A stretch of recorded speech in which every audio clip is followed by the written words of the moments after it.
নমস্কার বন্ধুরা, আজকে তোমাদের কাছে নিয়ে এলাম সুন্দর একটা ঠান্ডা ঠান্ডা রেসিপি, আইসক্রিম।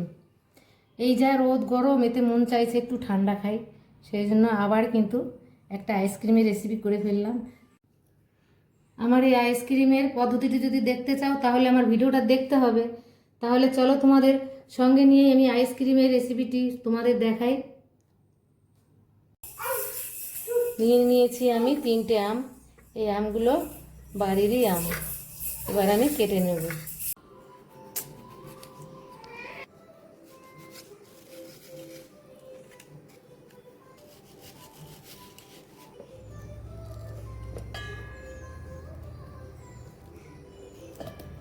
আমি এইভাবে আমগুলো সব মিক্সিং জারের ভিতর দিয়ে দেবো।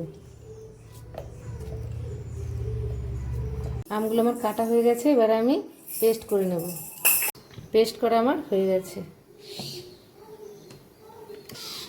আমি একটা ফুটো বাটি নিয়েছি, তার মধ্যে আমি আমটা ঢেলে দেবো, যাতে যদি আঁশ থাকে তাহলে এটাই থেকে যাবে।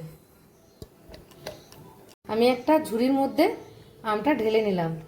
আমের পাল্পটা ঢেলে নিলাম এই কারণেই, যদি কোনো আঁশ থাকে তাহলে এটাই থেকে যাবে।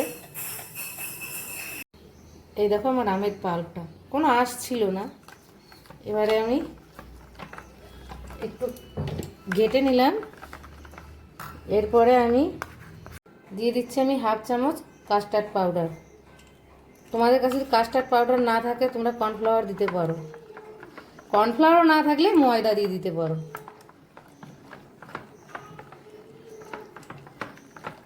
ভালো করে আমি মিশিয়ে নেব।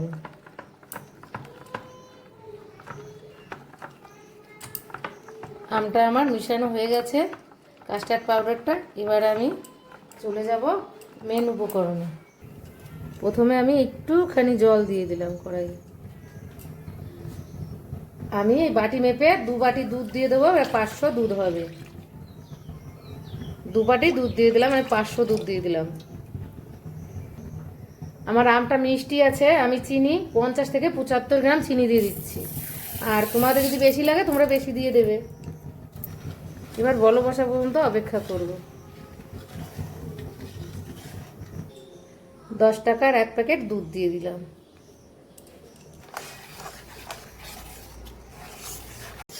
এইভাবে কন্টিনিউ নেড়ে যেতে হবে, তারপর আস্তে আস্তে ঘন করতে হবে।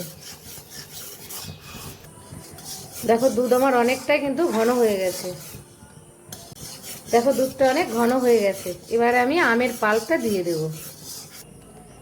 আমের পাল্পটা আমি দিয়ে দিচ্ছি।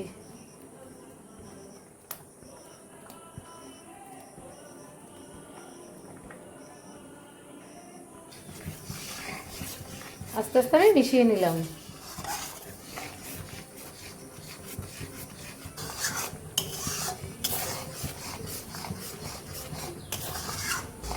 এই দেখো ঘন হয়ে গেছে।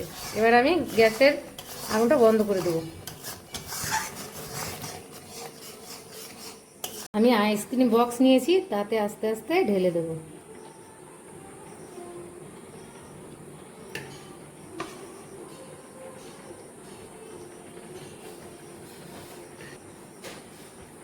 আস্তে আস্তে দিতে হবে। একটা একটা করে আমি ঢাকনা দিয়ে দেবো।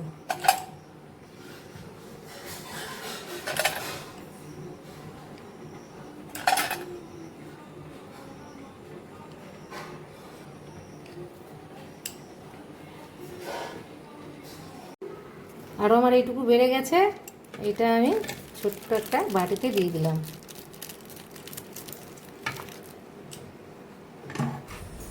এই দেখো এটা দিয়ে দিলাম। এবার আমি 7-8 ঘন্টার জন্য ফ্রিজে রেখে দেবো। এতক্ষণ ফিরে এসেছি 7-8 ঘন্টা পরে। এবার আমি এটা বার করে দেখাচ্ছি। এই দেখো কত সুন্দর লাগছে। দেখতেই পেলে কত সুন্দর আইসক্রিমটা রেডি হয়ে গেল। আমার এই ভিডিওটি যদি তোমাদের ভালো লেগে থাকে তাহলে একটা লাইক কমেন্ট শেয়ার করে দিও। আর আমার ইউটিউব চ্যানেলটি সাবস্ক্রাইব করে আমার পাশে থেকো।